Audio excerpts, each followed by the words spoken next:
when a statewide race is divided by less than 1,000 votes, a mandatory hand recount is required by law. I am here at the Ballot Processing Center in Tumwater, Washington. That is what's happening right over there. This is the closest statewide election ever in Washington state. It is even closer than the historic governor's election of 2004, where the race ended up being decided by a mere 133 votes after multiple recounts. Tonight, in a remarkable twist, after counting ballots for a third time, Democrat Christine Gregoire has captured the lead. What happened in 2004 was somewhat of an anomaly because there were ballots that were found that weren't in their original count, and that's really what affected that race. Let's stop right here. Why is the 2004 election important? Well, the governor's race was the closest governor's race in U.S. history, and the multiple recounts made national news. After the first count, Republican Dino Rossi was declared the winner by 261 votes out of 2.8 million cast. This triggered a mandatory machine recount. And Rossi won the machine recount as well, but this time by only 42 votes. He was certified the winner, but now a hand recount was on the way. During these recounts, some mishandled ballots were found. In King County, we made an error in the processing of some absentee ballots. It was a significant error. Whether to count these votes was challenged, and ultimately, the Supreme Court of Washington determined that these mishandled ballots could be counted. This is what yesterday's state Supreme Court case was all about, including ballots where the county made an error, resulting in a win for Democrat Christine Gregoire by 133 votes. Because of the mistakes made in the 2004 election, a series of reforms have been enacted to ensure the security and accuracy of our elections. There were hundreds of law changes and procedural changes as a result of the 2004 gubernatorial race, and all for the better. We work hard to always improve our processes. We share best practices across the state and nation. We're going to, in a moment, go into where the recount is happening. What are some of the things that we can expect to see when we're in there?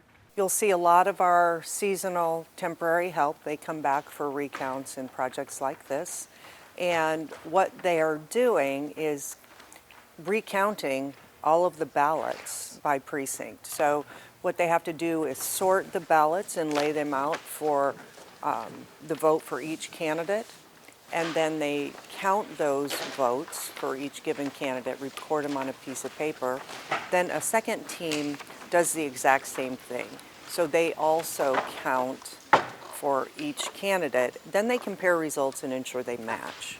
At that point in time, if they match, they compare them to what our precinct results from the certification say, and just ensure they match that as well.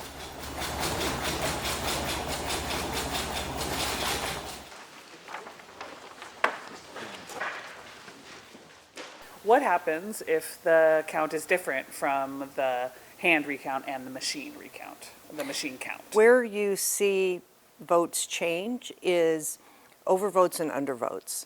So an overvote is when a person marks both candidates, or the machine reads it as having a vote for each candidate. An undervote is when there was a vote for no candidate.